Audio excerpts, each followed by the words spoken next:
About what's going on today in the market, and it's all about prices, right? It's all about demand, supply. We're having issues with interest rates. We got some fun new loan products coming out, so that's also a good thing.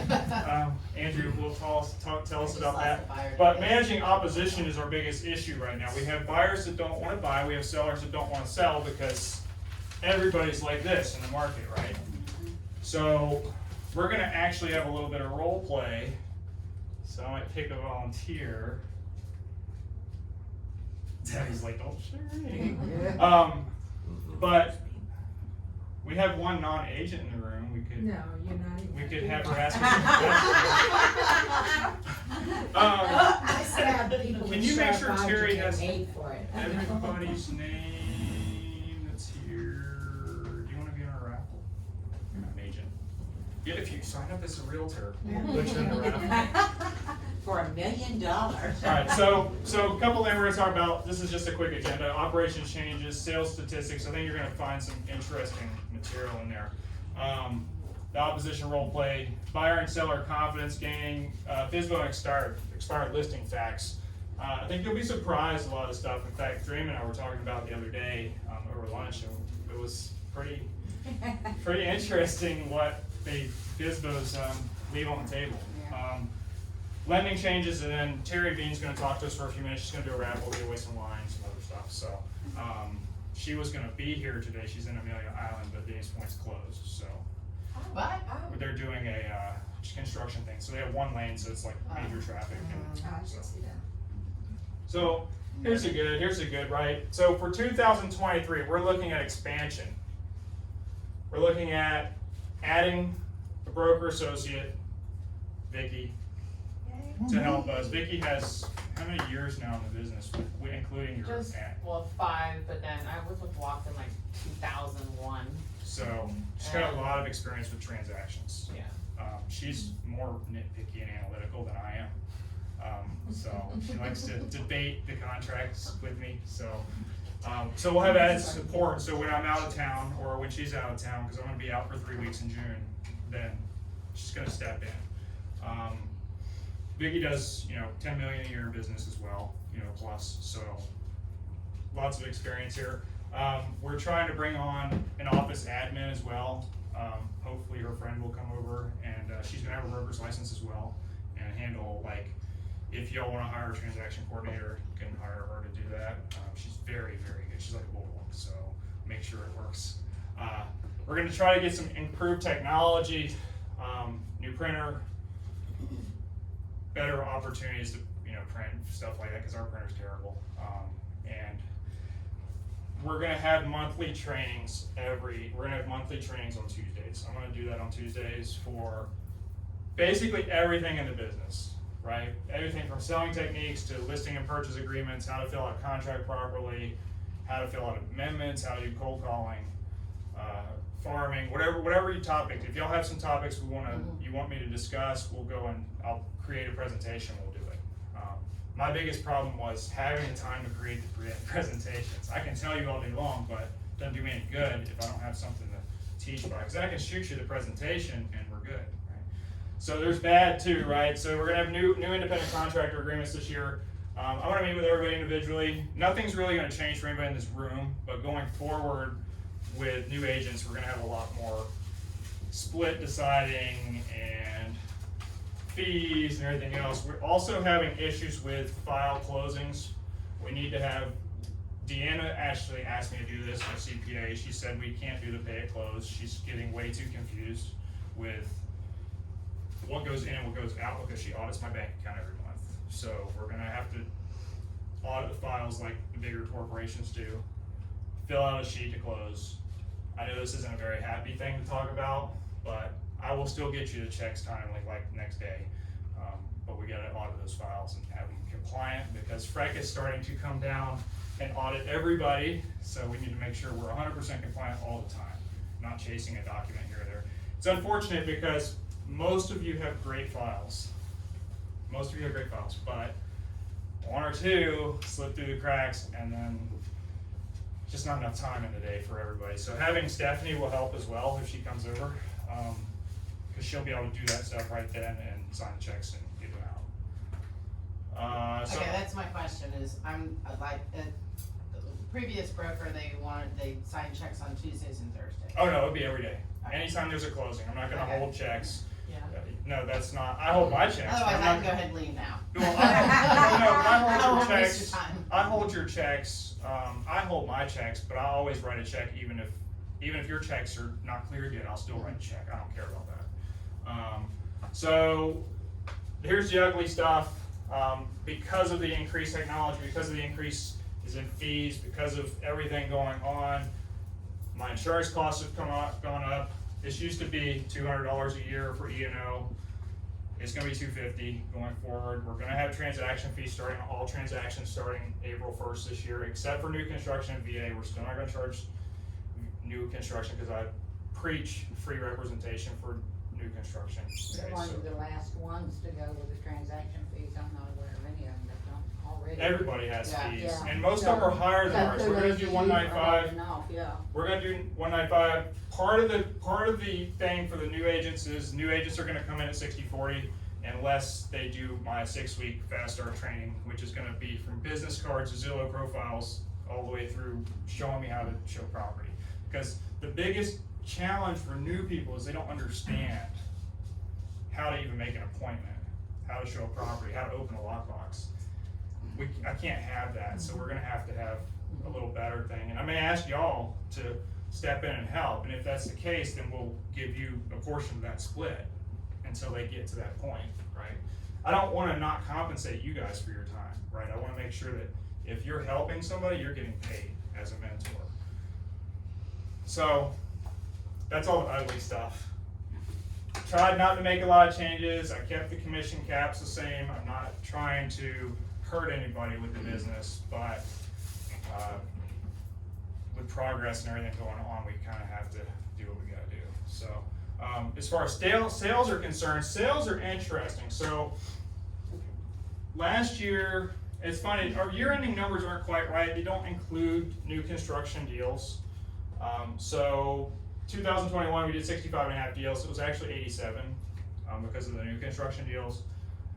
The volume was like 24 million, it says 17 here, but just kinda I tried to keep everything in line, so last year we did 52 deals in the MLS, for 14 million, the average price went up slightly. Today we now have, so we have 10 deals right now for 3.4 million, we just added, how much was yours? Well, do you count Just the the base? 679? So like 700, okay, so we have 2 more deals in process, or 3, we're somewhere around 6.5 million now. But what's interesting here is this number here, we're down 24% year to date compared to last year if we were to run the numbers, okay? What's interesting about this is the next thing though. The next thing is that sold listings in the MLS year over year are 32% down. So our sales are actually not down as much as But the MLS is. So that's a good thing, right? Pending listings are down 22%. So again, contracts we're right in line with that, right? For the next couple of deals. This is interesting, and this is kind of why I wanted to do this meeting is right here. We have more listings that are active, right? 75% more than last year, but we have 9.5% less new listings. So people are waiting, they're not listing their homes, right? Which is interesting. And then we have these other statistics. I don't know if anybody ever pulls these reports in the MLS, but this absorption rate is critical to supply and demand. Absorption rate is how many months it takes to sell everything if nothing else gets listed. So we're at 110% where we were last year. What does that mean? We have 3 times, it's about 3 times the inventory, not 2 times the inventory. It's about 3 times the inventory that we had last year this time. And then what's really interesting is everybody says the market's going south, right? The market's not going south. We're showing here statistically, every single number here is positive.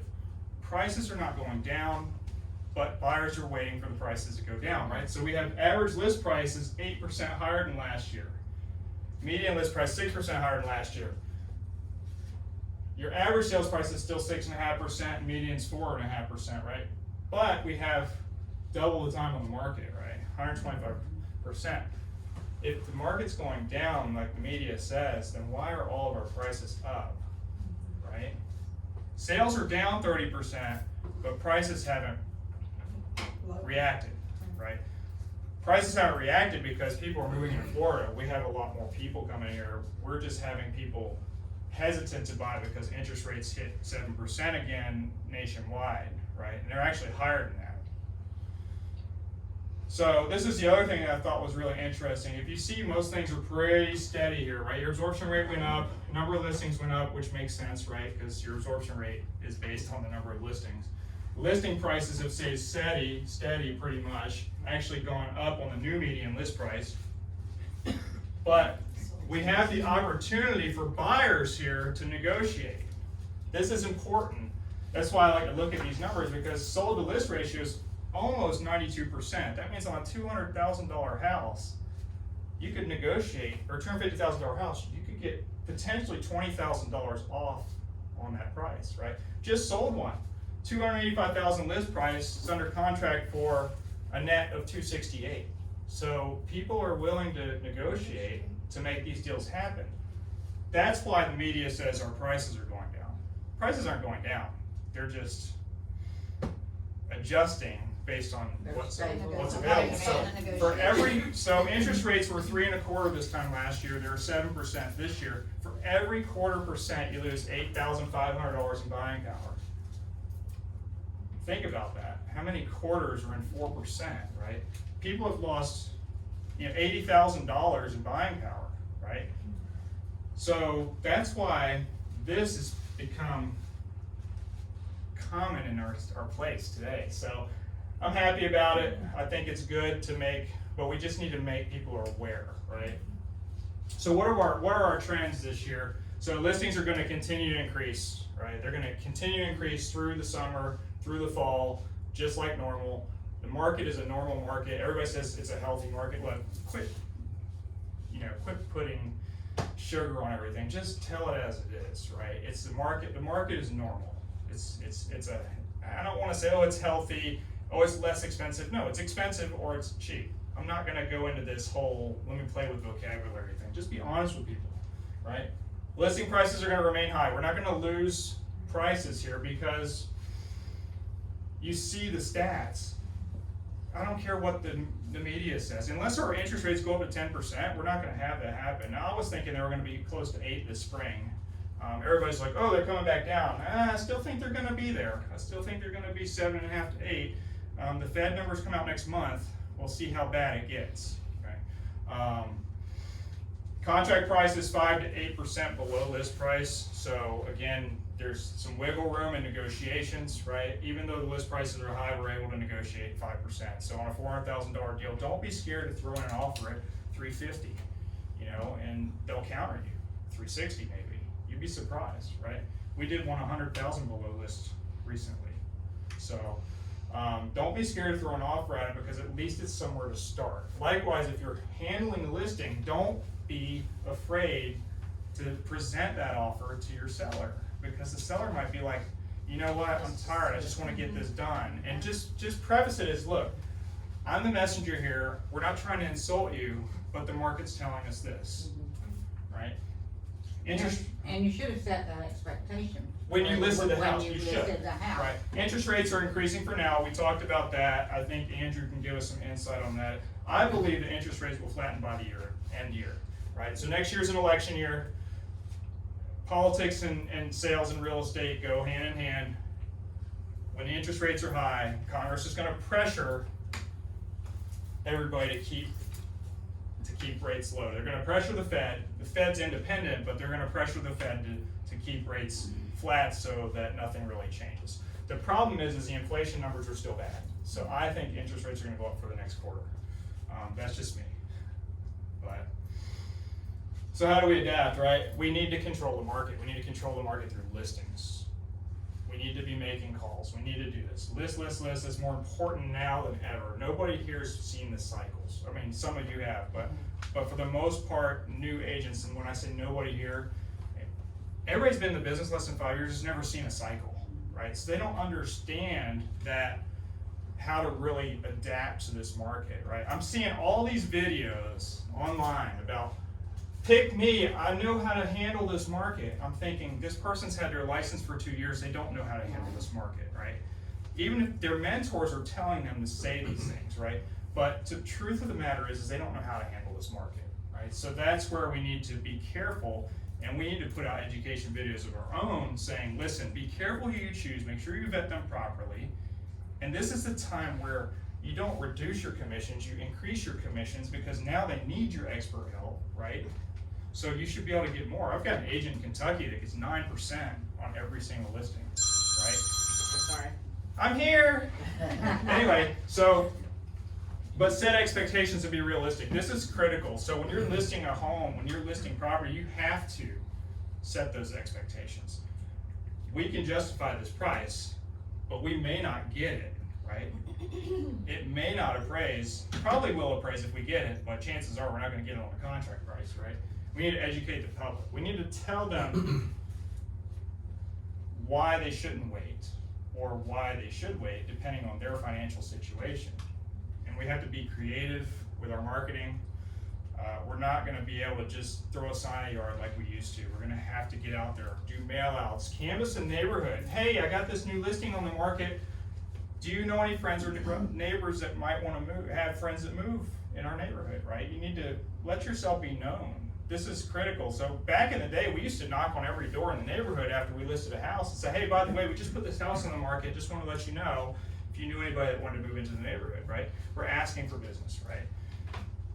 It's also critical that we manage this opposition, because people are on the fence. So it's time, let's kick them off the fence, right? It's never a bad time to buy. It's a bad time to buy if you don't have the right education and you don't have the right purpose, right? But historically speaking, it's like the stock market. Stock market is the rule of eights. It goes up 8% every year, year over year, no matter what. This, as an average, if you look at it that way. Now last year was down, but overall it's up. Same thing with real estate. Market in 1960 was lower than 1980, which is lower in 2000, which is lower than today, right? Market's continually going up over the years. Maybe 1 year we have a slump, but overall it's gonna go up, right? So how do we gain buyer confidence? We're gonna get to that with all these other things, but cost of renting versus buying, right? Put it on paper, show it to them. Have them attend a first-time buyer class, whatever we need to do. If y'all need to have a first-time buyer class, let us know. We're happy to throw one, right? Marry that property. We're marrying the property. What does this mean? We're marrying the property, not the interest rate, right? We talked about that. I took your term for this, right? Dating the interest rate, you married the Interest property, rate. date the interest rate. Interest rate can be, the interest rate can be refinanced. If you want the house, buy it now, right? Explain these list to sold price ratios, right? Show the market trends. Show this MLS data. Email it to them. Cut and paste that picture. That's all I did, right? I ran a report and cut and paste it. Provide these alternative financing options. 100% FHA, 100% conventional, no mortgage insurance, right? Explain that if you put 5% down on your VA deals, that the funding fee is now reduced, right? All these things are happening. Good? My notes. No problem. I can send you this. So what are we gonna do with, it doesn't love me anymore. Seller confidence, other thing, right? Inventory's increasing, right? But it's still relatively low. Back in 2009, we had 16,000 homes on the market. Now we have 6,000 homes on the market, or 6,500, right?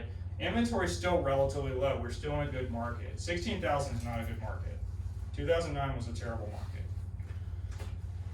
Set expectations for current days on market. When you're listing a house, don't tell them it's gonna sell in 2 days. People are still listing their houses thinking, I'm gonna sell my house in a week. No, you're gonna sell your house in 50 days, okay? Let's be honest, right? If it's priced well. If it's priced well, correct. So 50 days, If not, it's gonna be 90. 50 days, With and three price reductions. not only 50 days, but From that 50 days, you're gonna get a contract that's probably gonna take 30 or 40 days, right? So we're looking at 90 to 100 days to close the loan. And if you say 50 days and it sells in 30 days, then. Then you're a we're happy with superhero. You're a hero. Right? Yeah. Or they're saying, well, did I price it too low? Oh, yeah. No, you can't. Right. So the answer to that is you cannot price a house too low in this market. No. Right? No matter what. If you price it too low, you're gonna get multiple offers still in this market. Yeah, you are. If you have it higher, you're not. My house that we sold for the net of 268, we had no offers on the table. We lowered the price, we had 4 offers on the table. Of course, none of the offers were even close to list price, that's what I'm trying to say. So we need to, you gotta remember that. But today's market is still healthier and it's still normal. It's still healthier than a normal market. It's pretty good. Today's market is good. This is the norm. This is what we're gonna have for the next 2 or 3 years. So if you struggled in the busy market, it's gonna be a lot harder now. The calls are coming in though. This is an opportunity to list the house, get your sign in front of the house, get the calls. How many sign calls have, you've had 3 conversions this year? Or possibly 3 conversions this year on sign calls? Like, that's a good thing, right? Be available, return your phone calls. This is when it's critical. Most agents are still in that, oh, I'll get to it later. No, return the phone calls. Time is critical. If you didn't respond in an hour, there's a good chance somebody else already did. If they did, then you have to sway them. Right? Then you have to throw the smarts in there, right? Prices are holding steady in most areas. There is some areas that are going down. Why are the prices holding steady on the high end? Does anybody know?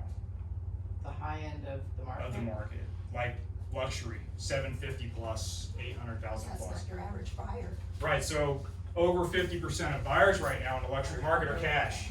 So we don't have to worry They're about it. willing to pay, yeah. I mean, Don't have to worry about we it. just put one under contract the other day for 1.5 million. It was cash. Okay. It's closing in a month and a half. Okay. Those people, it doesn't matter. They have money, right? Educate sellers on creative financing. What are we doing? 3-2-1 buy downs, 2-1 buy downs. You need help with closing costs. If the appraisal comes in higher, let's raise the price 3,000, give them closing costs. All these different things we can do to help the buyer get it done, because we're transaction brokers. We're trying to work for the transaction and get this stuff done, right? And be realistic with what you offer. Back in the day, I would tell you either offer full price with closing cost concession or offer lower than asking, and that was really all we could do. Now it's like, throw everything on the table. I want 10% off the house, I want $3,000 in closing cost, I want a 20-day inspection, I want you to throw in the riding lawnmower as well. Don't put the riding lawnmower on contract, put it on the amendment, because we don't want it. We don't want that to happen. So it's pretty interesting. So here's a big thing. This is a quote from Walt Disney. It says, "It's the way to get started is to quit talking about it and begin doing it." Right? People are always like, "Well, we should make phone calls. We should do this. We should do that." We should do something is nothing. We have to put it into action. If we don't put it into action, it's not going to happen. The reason I don't do it is because I'm bogged down with everything else, trying to get everything else done. Sometimes I don't have time. Like, you have to take time for yourself. That's the other thing I'm going to tell you. You have to take time. If it's going to the gym for an hour a day or walking on the beach, take that time for yourself. You need that for your mental health. If you're fully sound mentally, you will do better on a day-to-day basis. If you're getting outside, she's a trainer, Christina's a trainer. If you're exercising, it helps you it helps your mind, like it builds pheromones up, makes you happier, right? If you're getting outside in the sun, we're blessed here, right, with sun, right? Yeah. Not like other states, right? It's very nice to be out in the sun and be happy. When it's cloudy, everybody gets, I don't want to sit around the couch and do nothing, right? You kind of get that mood, right? So, But it helps you, just like when you get that 15 item, when you have to write one or you receive 15 items on a repair request, you're like, it'll be all right, you know? Right, right. So don't be scared to write an as-is contract and ask for something, okay? We have, as-is means as-is, okay? But as-is also means as-is. If the lender needs something, we'll do it. If something's major, we'll talk about it, right? We have an as-is deal right now going on down the road, and the guy's like, okay, well, I'll look at the electrical. well, I'll look at the AC because that's a major issue, right? He's not gonna fix that little bit of WDO or, secure a loose outlet. He's gonna make sure that it's working, right? These are things that we have to still try to convey to our people, even though it's as is. I tell them if it's something to do with safety or We should do it. security, it has to be done. 100%. I just, the door doesn't open, they have to be able to get out if there's a fire. So this is They're gonna have to what, do something about the this is really interesting here. Only 11% of for sale by owners are successful in closing their houses. Okay. We're coming up with a FSBO module, right? So my goal is to have you make phone calls and get the FSBOs in this room right here, okay? If you get the for sale by owners to come to a training course on how to sell our houses, there's a very good chance we can get them to list with us. Okay, so we're gonna be offering FSBO training, right? We'll give you my network to help you save money, but let me give you all the reasons that you would need our help in this market. FSBOs have a hard time selling in this market because you need the MLS right now, right? I had a seller ask me the other day, will you flat fee list? No, I won't flat fee list you, right? In the busy market, there's people flat fee listing 300 homes a year. I'm not doing that because if I know my worth, know your worth, ask for more. Don't negotiate your commission as much because you don't need to, right? 6% of FSBOs, only 6% use flat fee services, right? If you call me up and ask me to give you a flat fee deal, I'm gonna say, no thank you, have a good day and hang up the phone, right? Because I don't have time for you. You're wasting my time, right? 26% of FSBOs sell for 26% less than a house that goes on the market. Now, if they're paying me 6 or even 8% commission, they're still netting 18% more on average if they use us as an agent. See, it used to be a lower number, but it's increasing now because they don't have the exposure, right? And 77, this is pretty stunning to me, 77% of for sale by owners still pay a commission. I had a conversation with a lady 2 days ago, and I told her, your house is severely underpriced. Like, I know I can get you more money. I did a seller net sheet, I showed her comps, and when I called her back, she was excited, she had like 5 or 6 offers. I was like, well, no wonder you do. Right. Your price, So- your price at 320, you So should be how at do we like approach 360. that? That's a good example, right? I had one actually last week too, or 2 weeks ago, Vicky knows about it, in St. Augustine. It's in a flood zone. The house flooded 3 times during the last hurricanes, right? It's worth about $750, okay? She offered somebody to buy it for $595, okay? Why wouldn't you hire an agent and pay them the 6%? She didn't sell it. But my point is like, there's room there. So what I do, and what I've done in the past, and I wish Dave was here, he could talk about it, but we sold a house over in Sanssouci, and the guy put it on Zillow for sale, $81,000, a little bungalow. And I said, I'll net you $90,000. I'll net you $90,000. You have an $81,000 offer. I'll net you $90,000. Give me the opportunity to list it. I sold that house. Not only did I represent him, I represented the buyer. I sold that house and got a commission. Now I didn't get a full commission, but I made like 4.5% on this deal, right? Because I did a net listing with him. I said, if I net you 90, are you going to be happy? Yes. Anything above and beyond, I get to keep. Mhm. And he took it. He took the offer. We sold it. So I made like 4.5% on the deal, which is better than I would have made if I didn't have a deal at all, right? And then 73%, this is really interesting too, 73% of buyers think they can out-negotiate a seller. Who has the card? Who holds the cards in a real estate transaction? The seller holds the cards in a real estate transaction most of the time, because the seller doesn't have to sell their house. Now, there's some situations, divorce, distressed property, all these, family matters could cause a buyer to have negotiating power, but 90% of the time, the seller will out-negotiate the buyer. But FSBOs don't understand the art of negotiation, so they lose because the buyers are also trying to save money as the sellers are. That's where they need us. But the buyers are usually represented. Correct. Which is, what I tell them is, would you rather negotiate against, me? Or because Right. I'm professional, do you wanna Okay. negotiate against me? That falls in line and with have this. no representation? That falls in line with this, right? The 77% FISBOs, right? That still pay a commission. Why? Because they're represented, right? So, but that's part of the reason this number is so high too, right?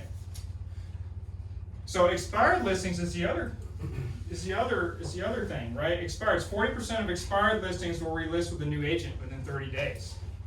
40% of expired listings relist with a new agent in 40 days. What does that tell you? They're upset with their current agent.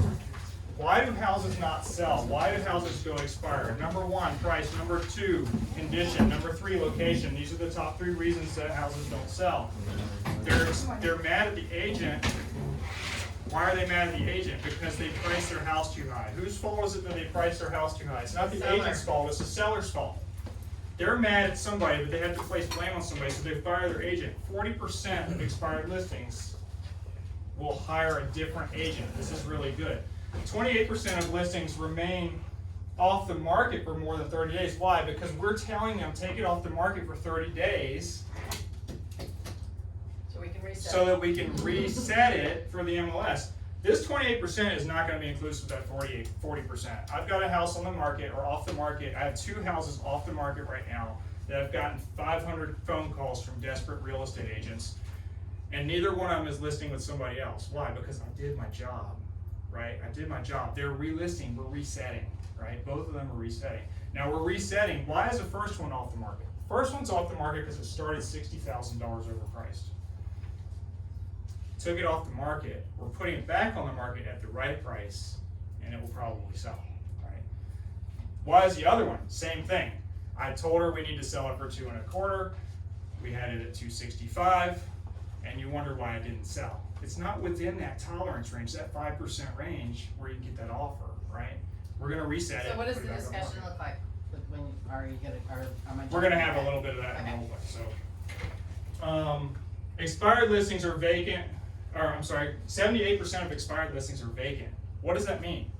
That means they're liabilities. They're liabilities to the seller. We need to get rid of this. They have taxes, insurance, they have liabilities, condos, fees, whatever the fees are.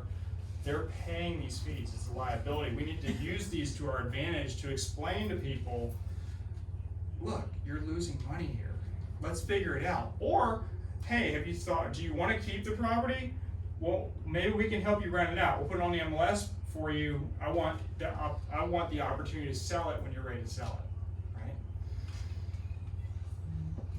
This number's interesting because of the liability issue, because of all the other problems in the world, family status, etc., relocation, 90% of these expired listings need to be sold now, right? They've been sold, they've been on the market, off the market. There was already somebody that wanted to sell a house. They've already taken the first step to hire an agent. In my opinion, these are easier to get than these. Why? Because these people have already hired an agent. These people don't like us, right? Even though we're necessary, it's like that necessary evil, right? A good agent can convert either one, right? These are where we need to be focusing to get our listings today. On top of referrals, right? So, why it's not working? There it goes. Is there any kind of policy regarding expired, listings as far as an agent having it and doing like what you're doing? I mean, should you So- contact the agent and how does that work? So, if there's a sign in the yard, you can't cross the sign. Okay, that's an ethical thing. It's not a law, but it's an ethical thing, right? If there's a sign in the yard, you can't cross the sign. Sign crossing's unethical. You're gonna get yourself in trouble with the board. If you make a phone call to make an inquiry, then it's not necessarily a bad thing. Like the problem with the phone call is this: are they on the DNC list, right? If they're on the DNC list, then we have a problem, right? The software that we have today in the MLS, we actually have a call tracing. What is it called? What's Mojo use? What is Mojo called? Skip tracing. Skip tracing. The MLS has its own skip tracer now. Okay, it's 15 cents per inquiry. 15 cents if you get a successful phone number. If they give you a bad phone number, you don't have to pay for it, right? So we now have our own software It within the filters- MLS. It filters. It filters it out, and it also tells you if they're on a do not call list. So you don't have to call the ones that are on do not call list, you just move on, right? But the do not call rules say that I can't call you to solicit that listing. That's why so many agents say, I have a buyer. That's a lie. Okay, 90% of the time that's a lie. They don't have a buyer. That's the wrong way to do things. I can call them up and say, hey, I'm doing a survey. Love to talk to you about your for sale by owner. What challenges have you seen? How many For sale agents by have owner, called mean you? expired? Oh, For sale by owner. whichever one. For sale by owner or expired. But I'm just saying an They're example. not gonna be on the do not call list though. Who? It's for sale by owners. Sometimes they are. Sometimes they are. But if you have a sign in your yard with your phone number on it, you can call. You can, but you can't call them to solicit a listing. They can still report you to the FTC. Okay. There's some gray area there. Florida says you're allowed to. Florida is 100% legal to call for sale by owner. Florida is 100% legal to call somebody on do not call list for a sale of a house. It's 100% legal in the state of Florida. However, federal law says you can't. So federal law says, nope, can't do it. We'll supersede Florida.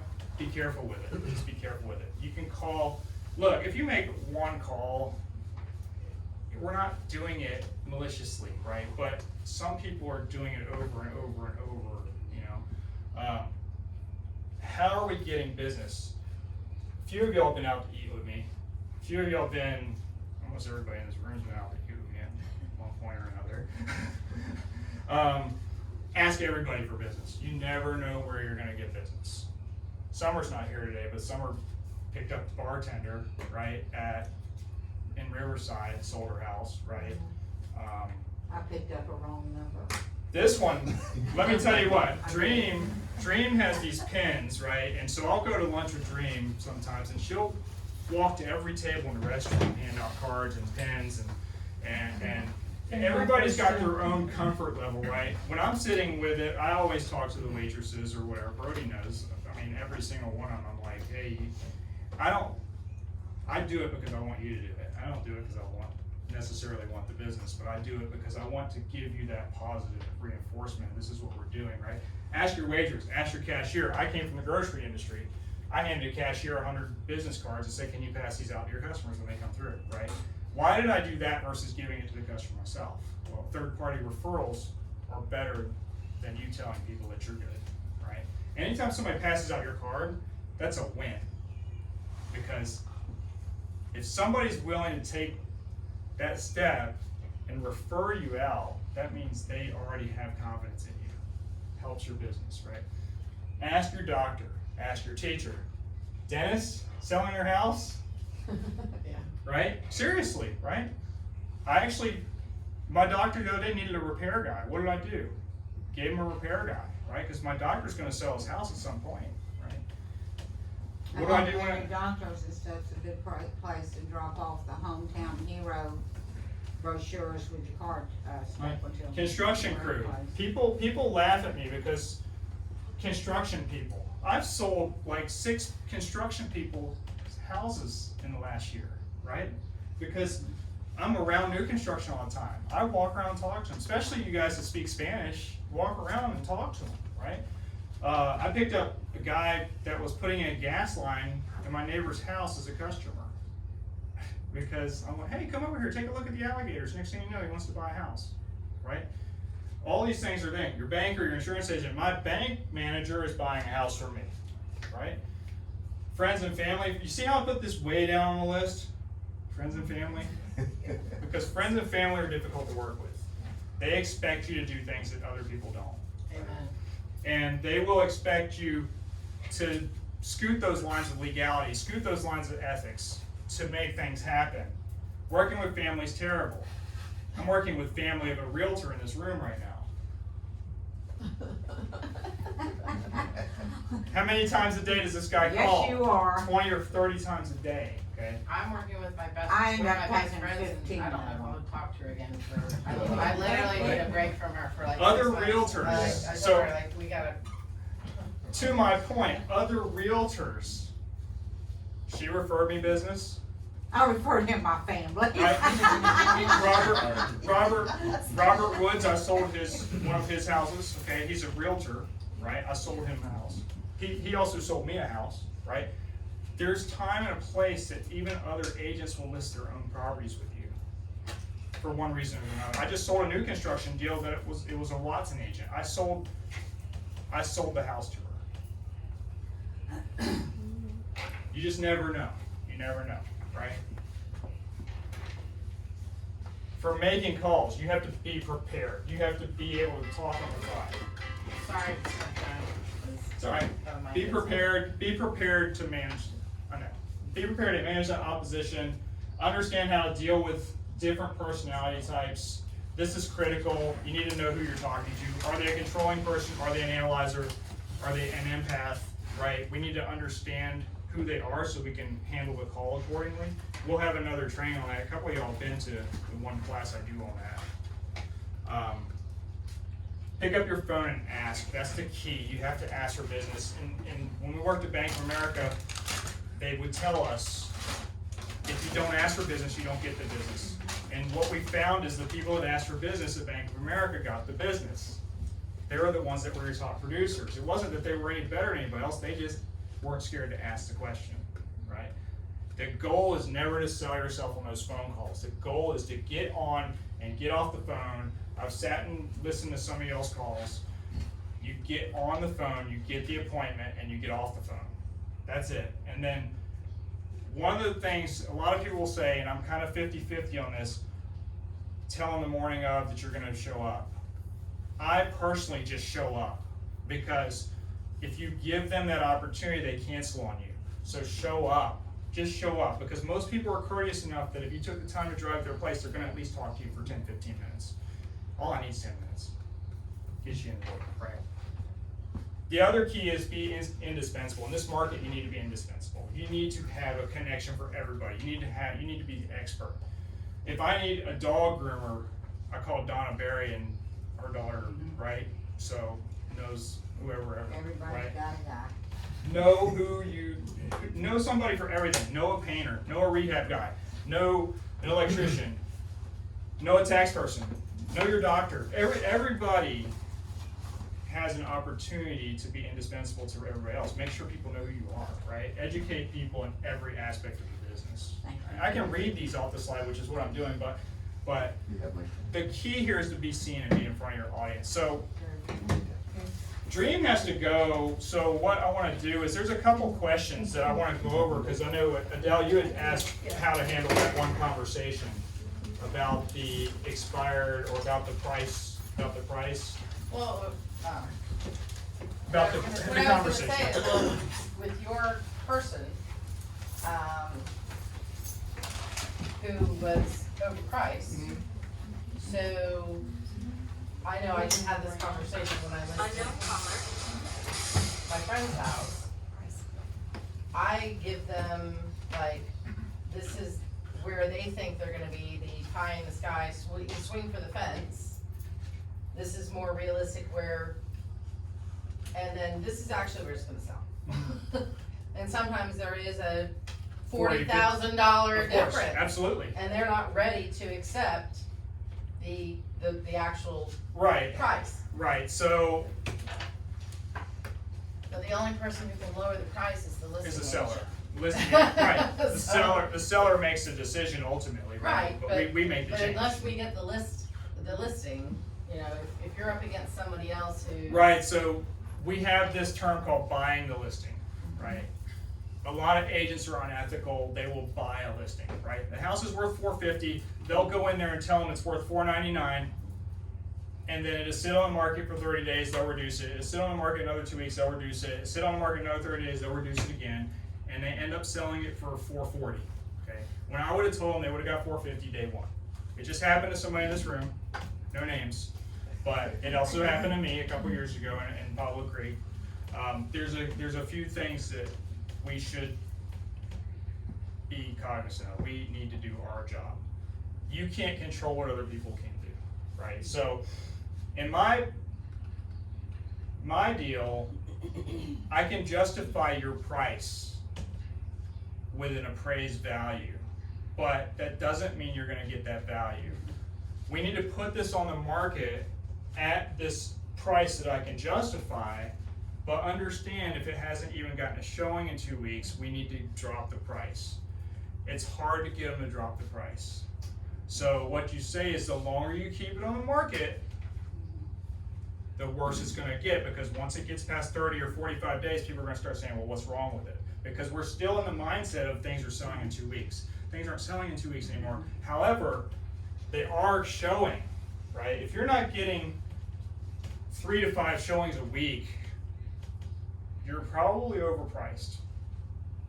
So, and it's a hard conversation. Some of them you just have to keep showing the data. Like this one girl I've done like 6 market analysis, and I keep updating it, and I keep bringing it in, and she's finally come down like $25,000. But at some point you just have to let them go. I had one that would not lower their price. Would not lower their price. Had an offer on it, it fell through. It was an investor. We got the binder. They walked away from the binder. Is Traywin gone? No, it's down to $590 now. Oh, was it 635? It was, yeah. It was down to $590 now. We're reducing it tomorrow if it doesn't sell. But you know, the data's there, like you said, you do your due diligence, and because what the seller has to understand, they don't determine the price, the buyers do. Right. Well, and The market Yeah, does. I right. mean, So what's really exactly. interesting is that Traywin, we could justify the $635 price, but now we're going to be at $590, right? Because there's competition. We have to look at all the other stuff going on. When you sell a new construction neighborhood, it's tough, right? Yeah. It's tough. So Andrew has a couple questions. Just pick something random off the list. Dream's going to answer one for us. I'm gonna ask Dream. I mean- Hey, he's gonna make me We were gonna answer stand one up here and before I do that, leave. but- So can I ask anybody or just to the room? Well, ask Or- Dream first, and yeah, you can ask the room. So. Alright. Pick the hardest one. Hardest one. Well, number 6 isn't gonna apply. I'm also gonna chime in. Whatever you say, I'm Of gonna course, chime in of as course. well. And anybody I else. I wouldn't expect anything else. So, Dream, your prices have really gone up. Can you like reduce your commission? That way I can still make some money that I wanna make? And how much would you like me to reduce it by? I mean, how low can you go? Well, you know, you tell me what your expectations are. What's normal? Like, what do most people charge? There is no normal. No, normal, okay. Yeah. What do you normally charge? Well, you know, let's talk about your listing first. So, I'm a 5-star agent, Awesome. right? So, let's talk about what goes into being a 5-star agent. And this is the point, I'm gonna go in and we're gonna talk about, here's the stages of selling your home. Nice. Alright, so we're gonna talk about going through and making sure your house is ready, presentation. We're gonna talk about your, you know, what needs to be done around the house. We're gonna talk about how we're gonna market your house. We're gonna talk about negotiations once we find these buyers. We're gonna talk about open houses. We're gonna talk about all the marketing sites. So we're gonna talk about all these things. And that's when I say, well, my commission is 7%. Now let's talk about which one of these marketing, you know, transactions or techniques that is not important to you. And, you know, and we'll discuss how much of my commission I can lower if we take away that. Nice. But let's also understand how it's going to impact how fast we sell your house and, you know, the price you get for it. That's awesome. Does that make sense? Yeah, do you want my answer? Yes, go. No. Okay, so, I like her right back. So somebody called me recently, okay? Mhm. I got into a referral website that is a lower commission website, so there is an opportunity to always lower commission if it's the right fit. Sometimes it's worth it, right? I sold a oh, house, sometimes it's always. I sold a house Yeah. in 2004 or 2005 that said that the guy was like, hey, will you reduce your commission? I was a new agent and I was like, you know what, it's on a busy street, I'm gonna get calls. This was back in the day when sign calls worked, right? So I sold it for 4%, okay? A buyer's agent got 3, I got 1. I got 3 buyers that closed in the time it took to close that house. And you- So that was worth it Yeah, for me, right? there are always exceptions. I've got one buyer, I get about 7 cash deals from him a year. That's different, Yeah, right? he's gonna get 5%, or Right. 4% if he wants it and it's a good big enough. We're gonna post money. that, I'll tag him on the video. Yeah, I mean. So here's the thing, like, there's a time and place to do it, right? Yeah. But don't sell yourself short. Yeah. You're worth your commission, right? You're worth it. Why? Because you're an expert, right? So this guy calls me, okay, he says, well, I see your commission on the site, let's just say it's 5%, whatever. When you do over 3, what's my answer? No. Will you do over 3.5? No. He asked me, would you do over 4? I said, we're done with this conversation, have a good day, and I hung up the phone on him.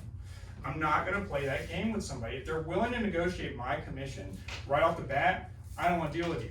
So you can say, listen, if I'm gonna negotiate my own money that way, don't you think I'm gonna negotiate your money better, faster, right? Number 1, right?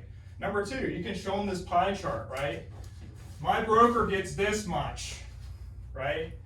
Uncle Sam gets this much, right? Of that total commission, the other broker gets this much, right? And then you pay your dues and your. And then I pay all my fees and everything else, and I get about this much. The other thing you can say is, if you want to be aggressive about it, do I walk into your job and ask you to reduce your pay? Right? Put it in their shoes. You can do it any different way you want to do it, but your friend at the meeting said, no, thank you, right? That's what he said, right? No, I'm worth that money. I'm putting money out up front and investing in your property. I don't get paid until closing. I have a vested interest in selling your house. Right, what's the, No, and I agree with that too. I use all of these, There's but I different think strategies. if you can stay Depends away on from your personal, I Yeah, stay pay away from your reserves personal. and taxes and do this, and another, and I've gotta go. And if anyone ever says, well, Joe Blow's gonna give it to me for 4, good luck. just remind them that, you know, well, that's probably just as good as Joe Blow's gonna be on, negotiating Right. your price. If he can't You even get what you pay for. negotiate his own salary. If the first How good is he negotiation that gonna he did be? for you was his own You salary. get what you pay for. Exactly. You get what And you I pay for. apologize, guys, for leaving. Well, I Dream haven't- and I have been friends since one of our very first listings, My very first. your very first back listing, in one of my very first 2004 buyers. or 5. So we've known each other for a long time, so that's why I wanted her to come and give a little input. Yeah, he was really a baby then. I was like 140 pounds. Did you get any team pictures? Not yet, we need to. Yeah, of course you So, do. Nice Oh, meeting you yeah, take guys, a quick I will picture. be back. take a This quick dress. picture. I wanna take enough pictures. Oh. Get this shit on the internet. Oh, you will, yeah. picture of y'all. No, we're not. No, for me. Alright, Yeah, that'd be great. I'll sit down in the chair right here. Sit Well, I'm right here. going back here between the good-looking men. You got it, we'll take everybody's picture and then we'll leave here. You had a wide Now angle. we have to get the other angle. Okay. Yay. One more time. Smile, say cheese. Oh, I didn't get you. Hang on. That's okay. Scooch in. For the gram. There you go. There you go. Done. Thank you, I was thank like, you. this is gonna blow my cover. That was great No, meeting 'cause all you she's from guys. Caldwell, so that's not gonna blow your cover, it's just from Caldwell, right? And I've So- known Ann about 40 years, Right, so Andrew, ask somebody else a question. since you were a baby. What's the question? That was a big. Oh, just ask a question. and see I wanna who hear what the answers. question is. Nice to meet you. Yeah. She's gonna ask a question. So Debbie, we got that repair request for the carpet. I don't really want to do that. Can we just like do an allowance instead? Can we do it what? Can we just do like an allowance? This is for a listing. Listing consult. So it's not a repair. So in request. today's Why? market, the question in Oh, today's okay. market is, we're going to a listing presentation, the carpet is beat up, okay, I have a listing right now that the carpet's beat up, okay. I call the owner because the owner's out of town, she's been there, right, the owner's out of town, the carpet is messed up, I mean, it's a rental for 9 years, the carpet is nasty. do I need to replace my carpet or can I just give an allowance? That's the seller asking? Yes. What's your answer? While you're listing it? Before, when the listing, we're doing a consult, when we're doing a consult. Yeah, That could I would answer. tell I them would to put, I would say- replace the Yeah, carpet. cause I was, Or just at a condo whichever just is the other cheaper. day, and that's exactly what I told So them. Actually, I would replace it with LED. So what, so I what, wouldn't so say- what do we say though? What do we say to the seller? We say, listen, I understand you wanna get top dollar for your home. Today's market is loaded with inventory, so in order to get top dollar, you have to be in top shape, right? That $1,000 difference or $1,500 difference in this small condo could mean $5,000 or $6,000 in difference in your price.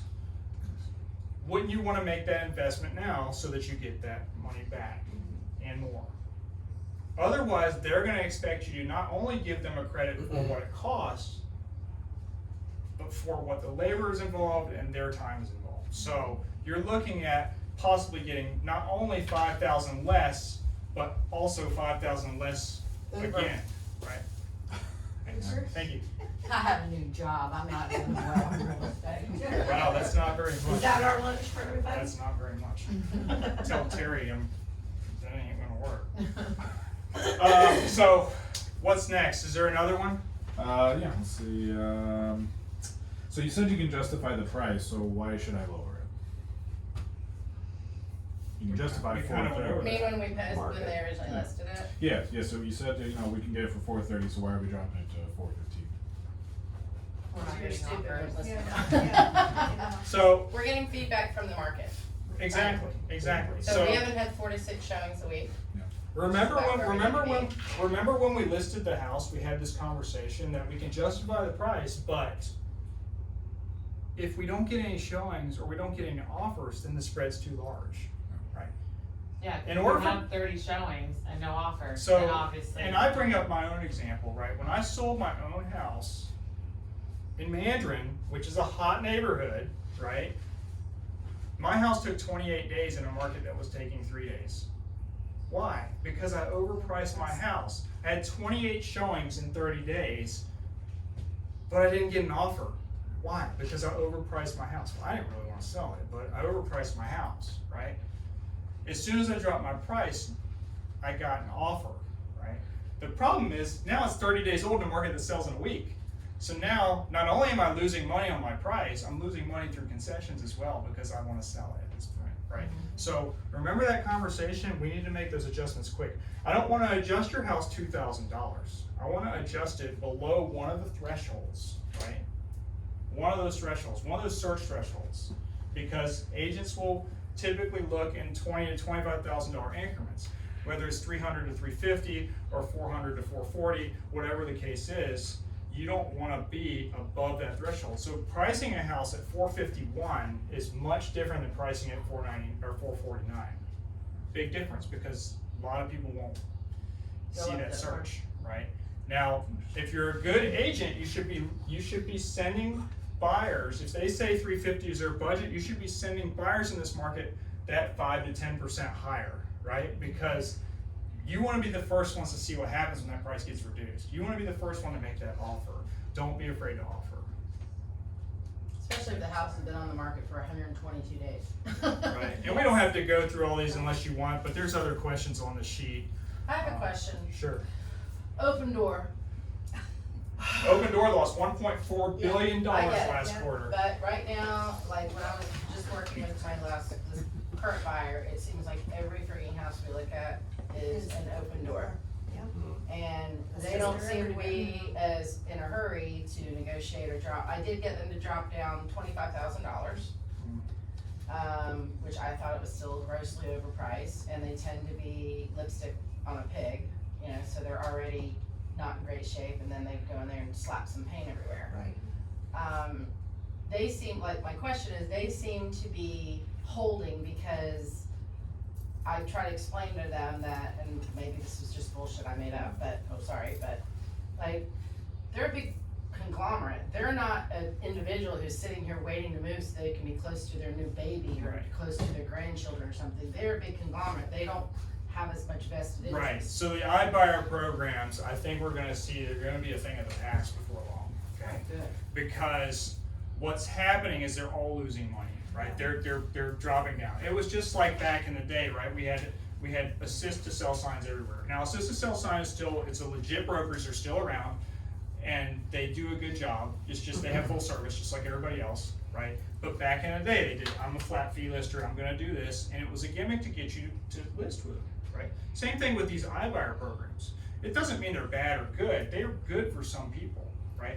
But most of the time, what they were doing was they were inflating the prices. So what they were doing is they were buying 3 houses above market and 5 houses below market, and then they were selling them all higher, right? So they were taking loss. They call them loss leaders, right? They were taking Right. losses on some houses. Well, now that the market shifted on them, and now that we have the advantage of negotiation, they lose money. So iBuyer programs are Open Door in particular, Q3 lost $662 million. Q4 lost $1.4 billion, right? So we're seeing these companies losing money. These are hedge funds. These are a group of investors coming together, buying these things in trust, right? They can't flip FHA. Well, guess what?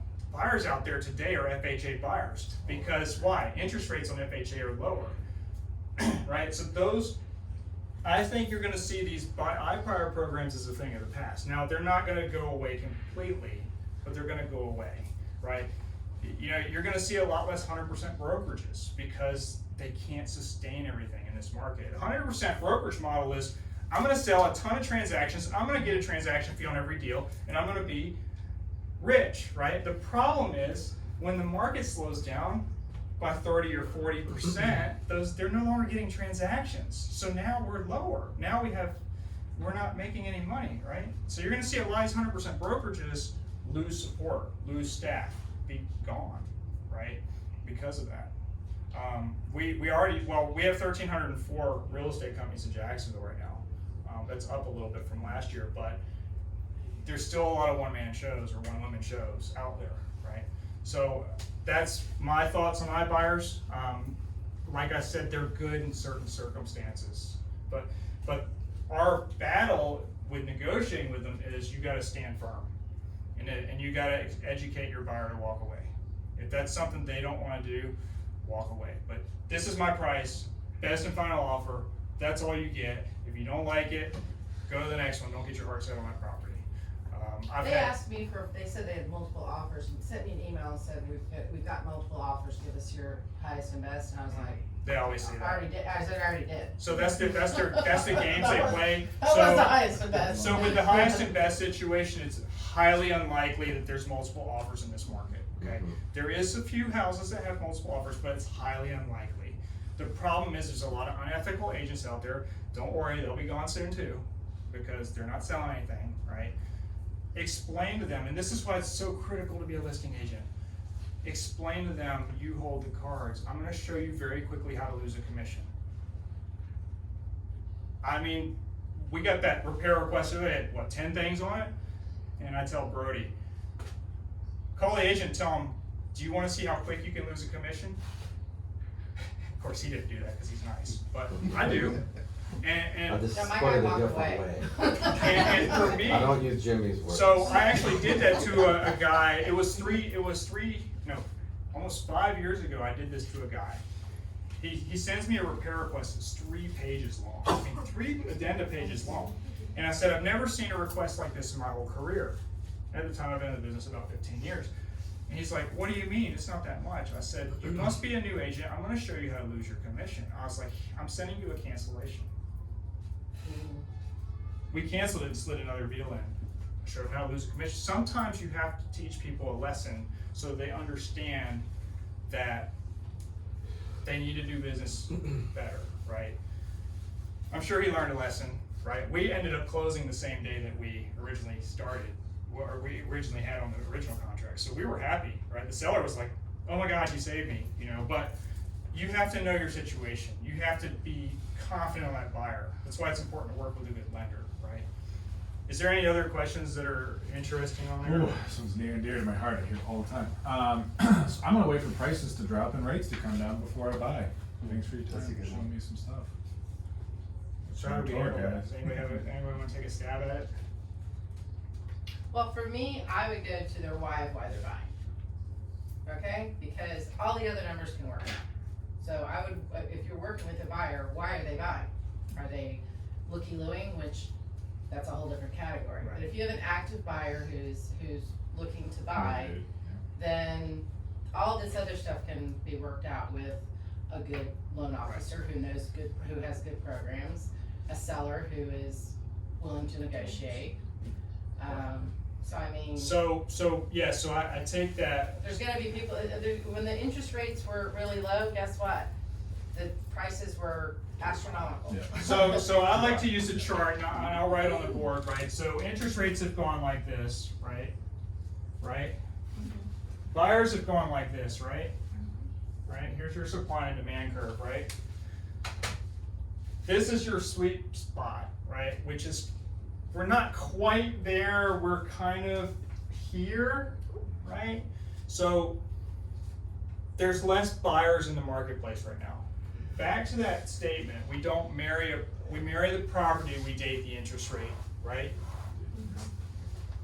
Because interest rates are higher, there's less buyers out there. So why not look at the property and have a strong negotiation while we're in a market where the buyers aren't competing with you?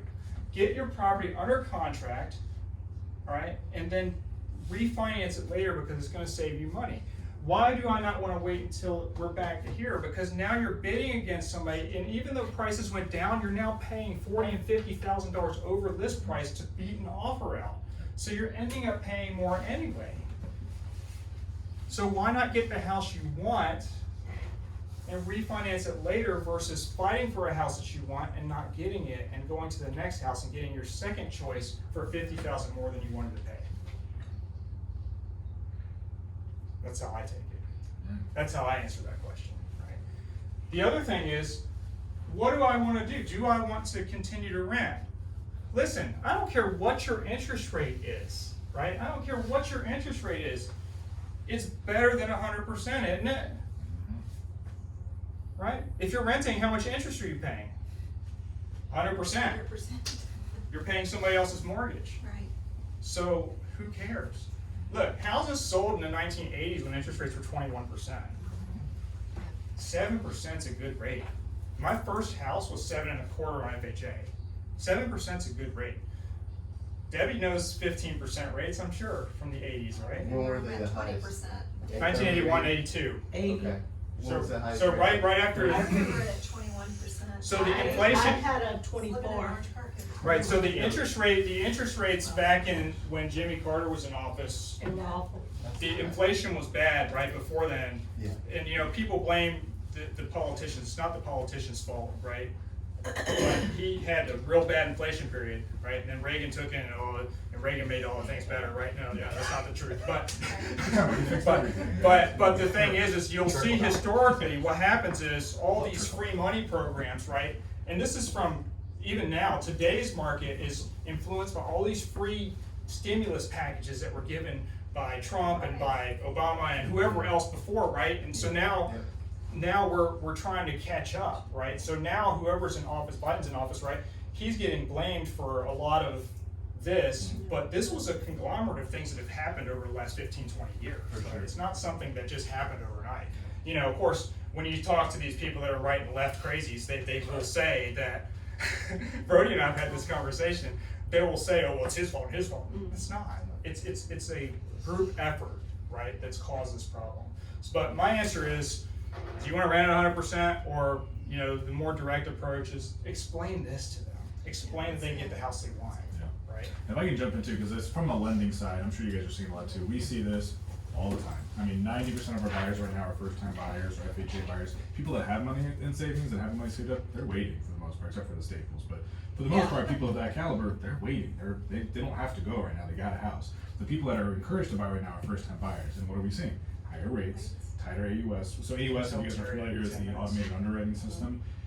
It has been so tough to get people approved. It used to be 580 approvals all day long for FHA. I cannot get an approved eligible on an FHA below 630. Wow. Right? It's Really? very difficult. So Insane come up difficult. here and talk a little bit. So Yeah, we'll turn around. the bottom line is look, 10% of these agents do 90% of the business. You need to be confident in what you say and how you say it, right? This is important, right? Understand that you're in a relationship business, you're not in a sales business. Build that relationship, build the trust with people, and they will do whatever you ask them to do within reason, right? But they have to trust you. If they don't trust you, you can forget it. They're never gonna work with you.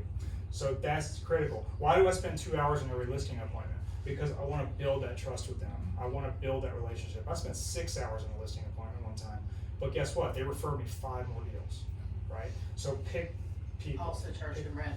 Right. But there's some lending changes Yeah, coming up, and this is exciting because this is gonna help us. Yeah, so this is kind of segue into this. So, like I was saying, it's been very difficult to get FHA buyers approved, and that's pretty much what everybody's getting right now. It's first-time buyers. Those are the people that are out really looking. So, to that point of, hey, I'm gonna look, I'm gonna wait.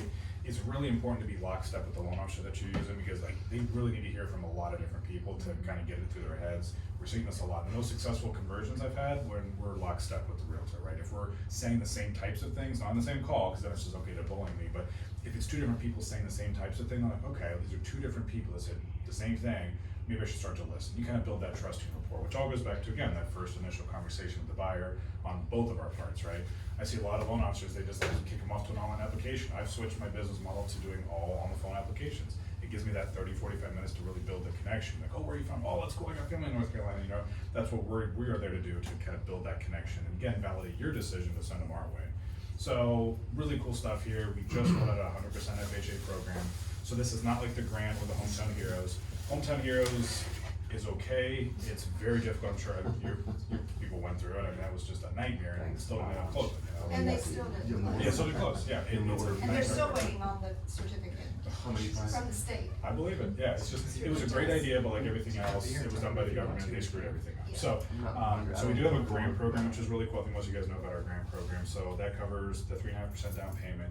The problem with the grant is you need other compensating factors, right? So we're getting a lot of people coming in with, I have a 620 credit score, I have no money, I'm a first-time buyer, and I've got, $500 in my account, right?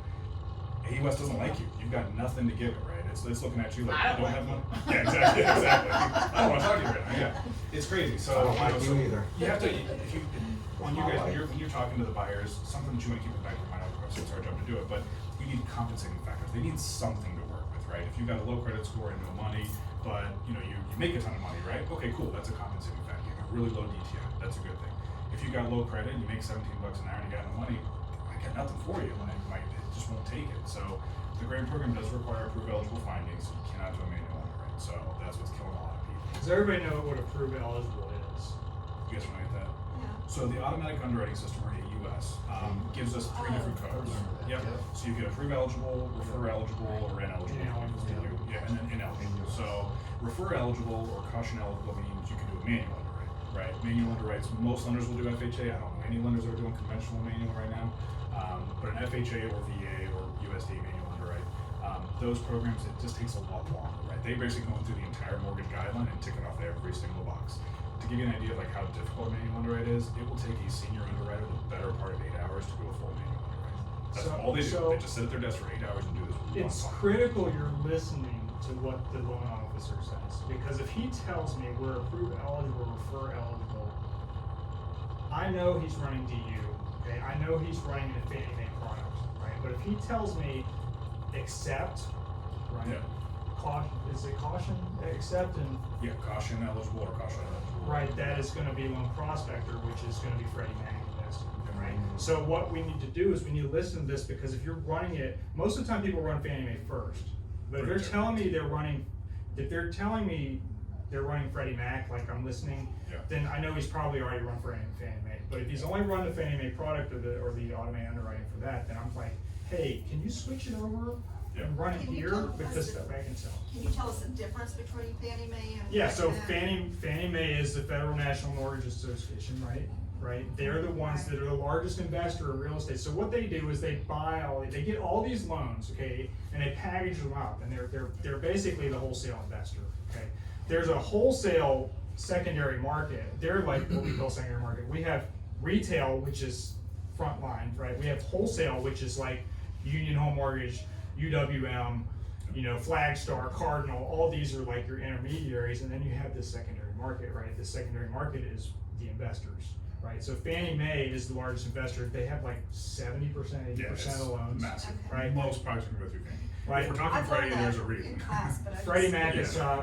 Freddie Mac is Federal Home Loan Mortgage Corporation. It's like that. And then anything that's government, FHA, VA is Ginnie Mae, right? Does USDA fall under that, or is it falling under Fannie Mae? Yeah, that's the only one that technically falls under it. So FHA will still run through DU and LP. Okay, But okay. USDA has its own separate thing, which is GUS. It's called GUS, it's Guaranteed or Government Underwriting Government System, Underwriting System, right? So if somebody says, I'm running GUS, it's RD loan, it's USDA, USDA, yeah. But what's really cool, and I think you may have hit on, it, is FHA 100% program, so now people don't need money to get an FHA deal, right? So tell us about that, like, what Yeah, is so that? there's two different ways you can do it. So it's basically a You second. talk a lot faster, cause. I'm sorry. It's been a problem since I was a kid. I got in trouble. I have like third grade report card. Like, needs to slow down. I think quick and talk quick is terrible. But yeah, I will slow down. Gotcha. But yeah, the 100% program. So that gives you a first of 96.5%, which is the maximum, right? And then as a second mortgage for the 3.5%. So the second mortgage covers your down payment. The benefit to this over the grant program is they don't have tighter DTI requirements. So the grant, your maximum back end is only 48.99%, right? That's one of the benefits of FHA, is you can go up to 55% DTI back end. So that really cuts you down on the grant program, not to mention the rate's higher. So the grant program is 7.75%, which is about a point and a quarter, point and a half higher than a normal FHA loan. So with this 100% program, it follows just regular FHA. It is a little bit higher, it's 7.125 is the fixed rate for that. But again, that's only 7.75, maybe 1% higher, so it's not too bad. The second mortgage will be whatever your base rate is plus 2%, but you can pay it off early. So, and. So it'll be 9% on the second one? Yeah, 9.125. the second. And to pay off early, what is the limit or time frame? Yeah, no prepayment penalty. So, but the second mortgage is a 10-year amortizing product. So it's gonna be a 10-year repayment period on that. So they can just make the regular payments, they'll be gone in 10 years, or they can make extra payments, pay it off early. Did you talk about the MIB Not yet. deduction? No, we just finished 100%. So this is the second thing, which again, we're hoping, although some lenders are starting to honor it now. I think UWM is the only one. It's that's- April 1st is when the roll. Yeah, it's when it starts out. So some lenders are honoring it now, but this is gonna be a reduction from 0.85% to 0.55% on the mortgage insurance, annual premium, right? So not the upfront mortgage, the one that they're assessed monthly. So this is a 30 basis points reduction, which is gonna help a lot of people. So let's translate that to dollars, okay? On a $300,000 loan, it's about $75 a month less in your payment, Mhm. which is a big deal. It's a lot. Mhm. I've had deals fall apart over $50 a month, so that's, it's a lot. It's a lot. So, and then of course, there's some additional changes. The higher you get, if you're gonna get to high balance loans, which doesn't super apply to our area, it's mostly Miami, high priced areas. They're gonna see a significant reduction in mortgage insurance for big FHA loans. So standard rates on the first, you had 2.5%, now it's 3.3. The VA funding fee went down, which is really good. That's gone down for quite a few different tiers, and also putting the 5% down now. For some people, there's a lot of VA buyers that I don't want to put anything down. If you put a couple bucks down, you're gonna save yourself some money. So, which is really good. Other than that, really this market is definitely, I'm sure you guys are seeing it too. Again, it's first time buyers, it's first time buyers. 90% of what we're seeing right now. We're seeing a lot of these. But you can encourage somebody that has a little bit of money, VA, to put 5% down because it's gonna save them a substantial amount of money. You're talking 0.65% for first use on a $200,000 deal. Well, let's say $300,000 deal, because nothing's $200,000 more. That's $2,000. That's $1,950 in savings. So why not put that little bit down to save that money? You know? And most veterans are gonna finance the funding fee, so you're also improving their equity position as well. So you're putting a little bit of money down, plus they're getting a reduction on the finance funding fee, so it puts them in a much better spot. So, but yeah, I was gonna ask, like, what are you guys saying? What questions do you guys have? With what you guys are dealing with, and objections you're getting, issues you're running into? A lot of you guys have the issues. What are the acronyms for VA again? VA funding fee. Yeah, Okay, VA funding. Yep. Okay. So that's for any veteran that's not 100% disabled. Got it. They will have to pay a funding fee based on if it's their first use or their subsequent. If they're 100% disabled, not only do they not have a funding fee, they don't pay property taxes. So Right. it's really good. And, if Of course, they're they are not, 100% if they're disabled. not 100% disabled, they will use, or they can do the 5%? Yep, they can put it down. Yep, they can put. That benefits 5% you. down. I know, Yeah, It's worth it. I know. it really is. And that VA can be given to a granddaughter or, It's assumable by anybody else that is VH, or I'm sorry, VA approved. okay, So yeah, so you'll see the assumable mortgages, I think we talked about that a little bit in the last meeting, but it's only for other VA. Like you have to be, like if you wanna assume a VA loan, you gotta be VA.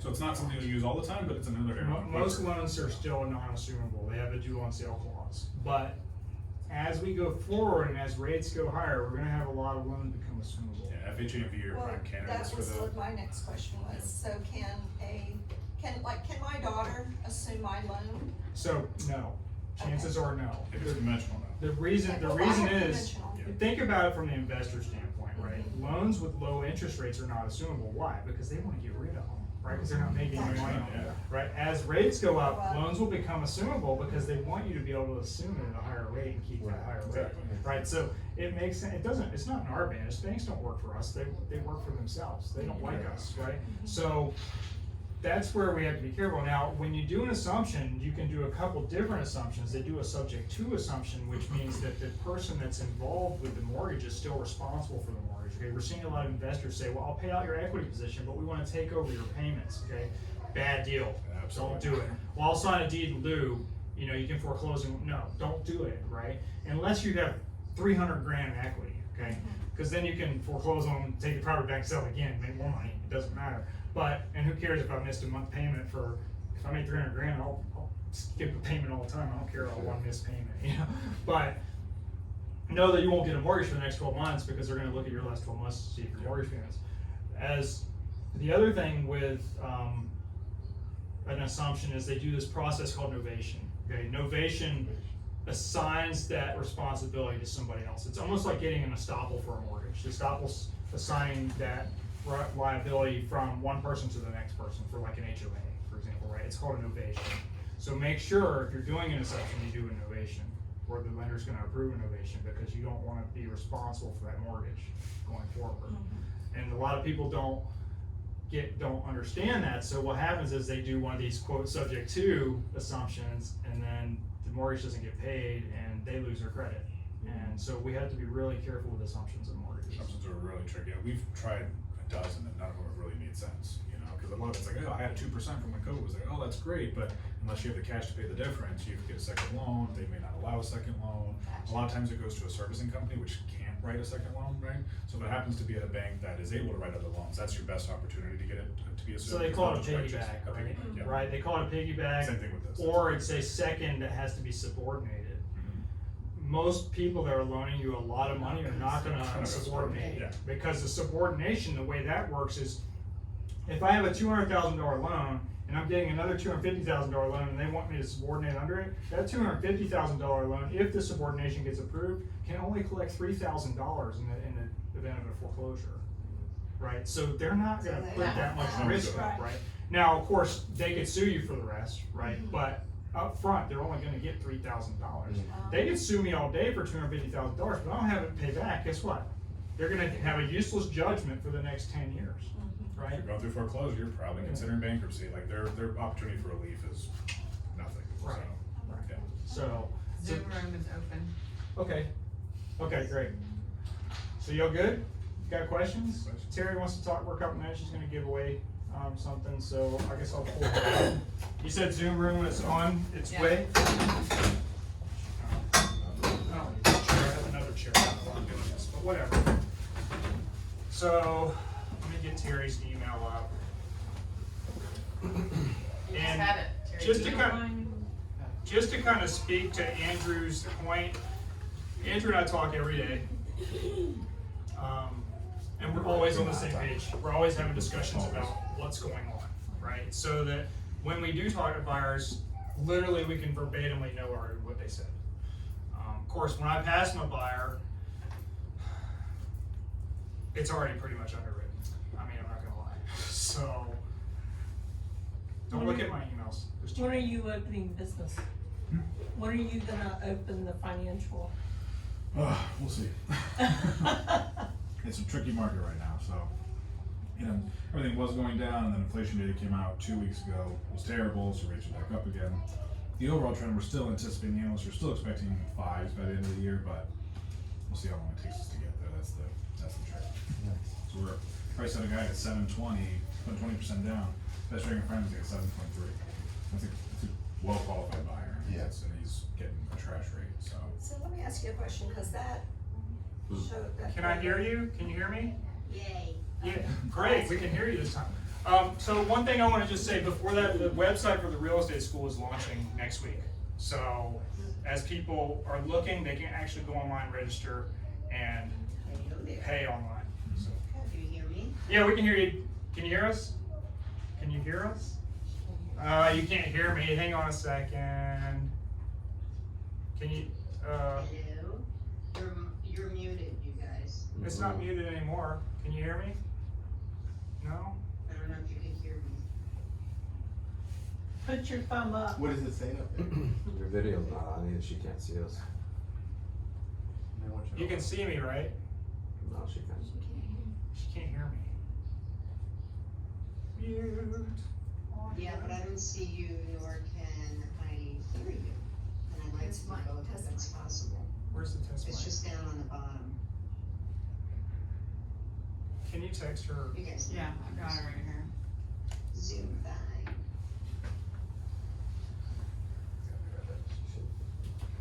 Okay. We're looking for seeing you. Oh, she can't even see us? Come on.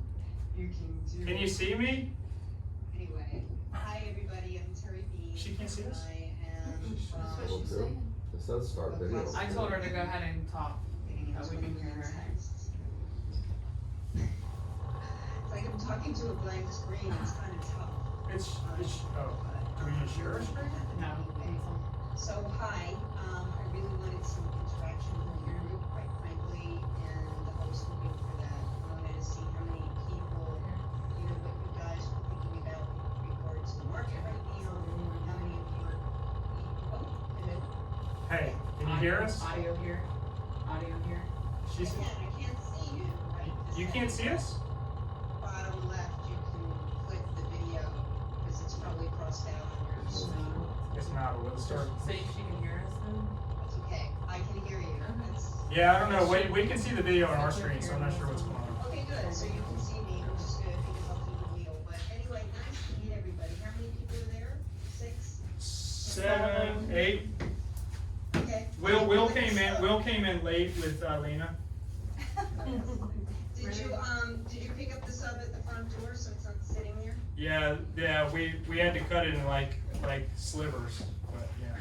Okay, well, everybody's enjoying something, you know? Thank you. Thank you. So, hi, everybody. Again, I'm Terry Bean. I'm from Bocasa.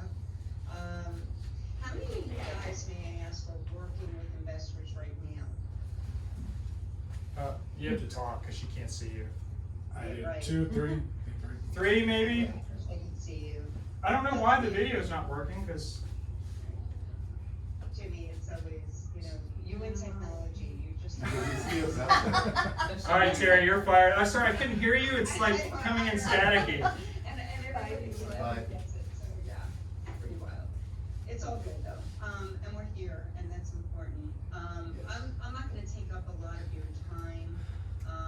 I know that the market's really, really changing right now, a lot of things are sitting a lot longer. Judy and I have spoken about that, and, the investors are coming out, they're starting to come out again, and the quote-unquote Airbnb-ing, right, is a way and a great vehicle for people, Didn't hear who she was with. to make money in this kind of market and for retirement. If people wanna be snowbirds and they want, like, I have someone down in South Florida now who's gonna be, has her place still up in New York, and they wanna do both, you know? So it's a great way to monetize, would you agree? Yes, yes. 100%. So, sorry? 100%. Yeah, so, you know, Bocasa stands out in a couple of ways, guys. The first thing I want you to know is that we don't compete with Airbnb and VRBO. What many of you may not know is that we're the largest supplier of homes to Airbnb and VRBO. Okay? So we work hand in hand with them. There are marketing partners, there are channel partners, along with the 18 other channel partners like Expedia and HomeAway and Marriott that we will market to for your owners when they go live on our site. So stick with marketing for a minute. When your owner goes live, they immediately go on Vacasa.com. Well, they can't go on Vacasa.com without being part of our program, right? And part of our property management program. So what they get, oh, there you go, thank you, Victoria. Will, you're the best. He's sending me pictures right now. Oh, the glass, so that she So- knows what we look like. Oh, that's cool, thank you. So makes it a little easier than talking to a blank screen, right? So what happens is when they go on Vacasa.com, they're able to tie themselves into those people who have experienced the Vacasa home and experienced the stay at a Vacasa home and liked it so much that when they go and they stay in their next vacation home, they're going to look up Vacasa.com first. There's about 40 to 50% of people that do that now, the minute they stay at a Vacasa home. So that's a large market. Any market that you're in, that you're talking about investors, it does not have to be South Florida, or North Florida, should I say. It could be anywhere in the country, guys, and we're also international. Knock on my door, give me a call, let me know. I'll see whether we're servicing that area. And then, we can talk some more. So, let's talk a little bit about servicing. We have maintenance, we have our cleaners, we have our property managers, our local operations managers, our property managers, in every single market that we service. So we are hiring people that are local. They actually are from the area, they're not even moving into the area, but they know the location, what's going on. So when the guests call, and they can call from their guest app, right? When they book with us, they get an app and they have immediate contact they can have with our team, even if it's 6 months or a year from now that they wanna stay in a Vacasa home, okay? Our homeowners also have a owner portal that they have just tons of information on that owner portal that's at their fingertips 24/7. So there's a lot of communication, a tremendous amount of customer service that goes into this every time we bring on a home. And when our owners switch, if they're already with another PM company, or if they're self-managing it, they can really find that they will gain anywhere from 20% their first year and another 10% every year after that, more in income. That is because of our marketing engine. That is why Vacasa is #1 right now in North America. We just have unsurpassed marketing and a powerhouse of data points and people on our team and copywriters and photographers, etc., that make this thing work, make this engine work. So, I kind of went through a lot of stuff, and I hate being the only one talking, and I really hate talking on a blank screen. Well, it's weird because It's like I'm practicing, right? we can see, but we can But see anyway. you. We can. Yeah. It's funny. Our screen's showing. Does Yeah, anyone, it's- I wanna know if people have questions or what's going on in people's brains, why don't we do that? Tell us about your program that changes linens like towels, sheets. The sheet and towel program that you have. Okay, great, that's a great question. Okay, so we do have, it's called Terry and Linen. And our Terry and Linen program, we have a standard linen program, we have a luxury linen program. They all have triple sheeting. And depending on how many queens and kings and twins and how many heads sleep in the home, I have a calculator and I can calculate it for you, right? And then there's a first year setup fee And then the first year actual, you know, for us to set it up and get the towels, and then every year after, it's 50% of that. Now, sometimes, like right now, as I'm speaking, there is a Terry and Linen, discount.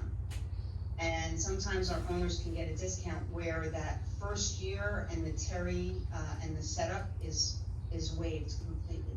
Nice. And that can save people anywhere from, you know, 500 to quite frankly, thousands of dollars, depending on the size and the configuration of bedding. It's totally But worth that it. also includes, towels, 2 towels each. If you're close to, if it's a beach home, it will also include the beach towels, by the way. Nice. Everything is replaced for free if there's any, staining and soiling and all of that. We come in, if a home has a washer and dryer in the home, we actually do it there and then, or we're coming in with a fresh set every time. Nice. So it's cleaned every time. The blankets and such, comforters are up to the owner to get, and we will wash those every month. Wow. Okay, we also provide 2 towels for the kitchen. Also, guys, we treat this very much like a hotel room, so what you'll find is Vacasa will come in like with the, you know, the little, you know, soap and hand soap and dish soap, and also the, toilet paper for the bathroom, 2 rolls of paper towels for the kitchen, and, travel size, shampoo and conditioner for every bath. As a shampoo. Can I So hire those that's- services that's for my all house? included. Well, so, I think we talked about that, me and you talked the other day about service areas and, you know, possibly expanding new service areas, or in an area like Jacksonville, there may not be a market in all of town. So, you know, I guess I would kind of like to elaborate on that, because if we're talking to investors and you have a property that may be slightly outside of the area, then how do you handle that? So, another great question. So 2 ways, right? So first of all, the first thing you wanna do is call me. And I'll look on what we call a Cardo map and see how close we are to, what we're servicing now, okay? Please understand something that, what do you call it here, ABC, areas, I forget what Jacksonville calls it, the investors call it, some, there are different areas that are more funky and all of that jazz, so. What, like Like Riverside, Riverside. like Mandarin? Or Riverside. I forget what it's called, I think it's called C properties or something, neighborhoods, a different, neighborhood. Vacasa is known to be in neighborhoods that are on the beach, they're vacation, they're Hilton Head, they're by the mountains, they're by the lakes, they're by the, you know, ski resorts and such like that. So not a horse farm Or out, vacation home owners. not a horse farm in like Hilliard, huh? Probably not, right? tried. So I that's said what you no have to problem. be aware of, right? Whether, or, because those people will probably just go on Airbnb. Right. They can just, you know, book it themselves on Airbnb. Now, you have to be cautious of the HOA, you have to be cautious of the city guidelines and, the county guidelines, right? And then you'll come to me, I'll take a look on Cardo, I'll see whether we do service that area or not. If we don't, we have something called Guest Works. Now, Guest Works works differently. It's basically a flat fee of anywhere from 10 to 12%. And, the owner has, we handle actually the cleaning and also the maintenance, but what we do is we're using people who are not hired by Vacasa. We're using outside contractors. And the owner has to handle the face-to-face with the guests. So Guestworks was created basically to compete with Evolve. I'm sure you guys have heard of Evolve. So that's another, piece of Vacasa that if we don't happen to service, with our full service property management, which can cost anywhere from 18, I've seen it 18 to 30%. You know, in this market, just depends. It depends on the property's projection. So when you have a property, I need the information like how many bedrooms, what's the configuration, so I can do the linen for you and you'll understand that. And how many nights does it sleep and the address? I'll go to work for you and I will get the projection. If it's a listing, guys, and you wanna start marketing that, you know, as a short-term rental, because you know it can be, and what I'll do is I'll literally create a piece of literature that you can use both digitally and in your open house with the projection, the range and projection of what an owner can get on that home. It's really good for you guys that do beach property, because you can potentially sell it to an Airbnb investor. So, Exactly. Is there anything for the agents as far as, compensation? Oh, what a great question. This is the, this Let's is talk about the actually money. the best. listen, that's all we care about. No, I mean, Terry, how can I forget that, right? I give them a sliver of freaking food, I mean, come on. Yeah, I get it. So anyway, we have a program for agents, and this is really important. It's called the Expert Agent. Are all of you on Expert Agent? That's my first question. I think you signed me up. I signed the majority, but I don't know who else is in the room who may not be on it. Expert. Is Adele on it? Is everybody an Expert Agent now? Oh, we don't know. We don't know. Okay, so you would have all gotten an email. I did this a good month and a half ago, maybe 2 months, Jimmy, right? So, and I put all of you on Expert Agent. You would have gotten a welcome email, okay? And there's tons of tools in there. Tools for agents that are really, really fantastic. So I don't want you to miss out on that.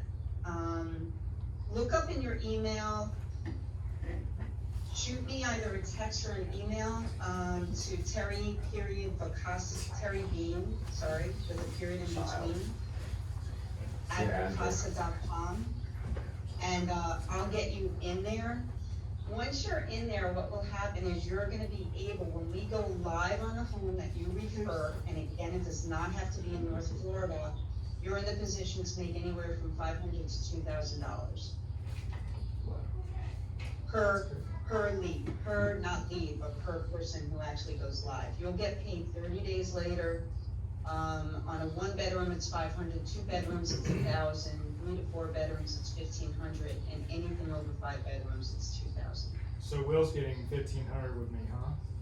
Yeah, That's exactly. Will's getting paid. Thank you, Terry. Thank you, Jim. Getting paid, Will's got some great. So, never discount anybody in front of you, you know? And, it's always worth, we know this, right, at this point in our lives, it's always worth asking the question. Because the worst that can happen will be a no, right? But it's always And worth. Terry's in town this week, if you wanna meet her, she's up in, Amelia Island. Yeah, I'm on Amelia Island, oh my goodness, thank you for the Zoom thing, I really appreciate it. So I'll be up there, Things got a Wednesday. little bit crazy for You're me, welcome. and I do have, And we're meeting for lunch on Wednesday, right? yeah, definitely. So any other questions? Because some of your questions have been really superb. No, I think that's about it, Terry. I think we're pretty set. I mean, you know, I'm a customer of Vacasa, we just haven't launched yet, so.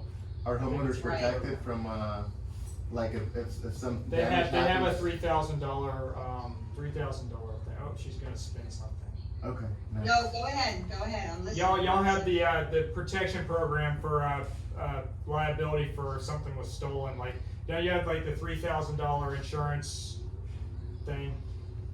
Yeah, so we have, it's called now accommodation insurance, and the accommodation insurance covers bed bugs. It covers loss of income as well, guys, for your owners, because that can happen sometimes, without getting too deep into it.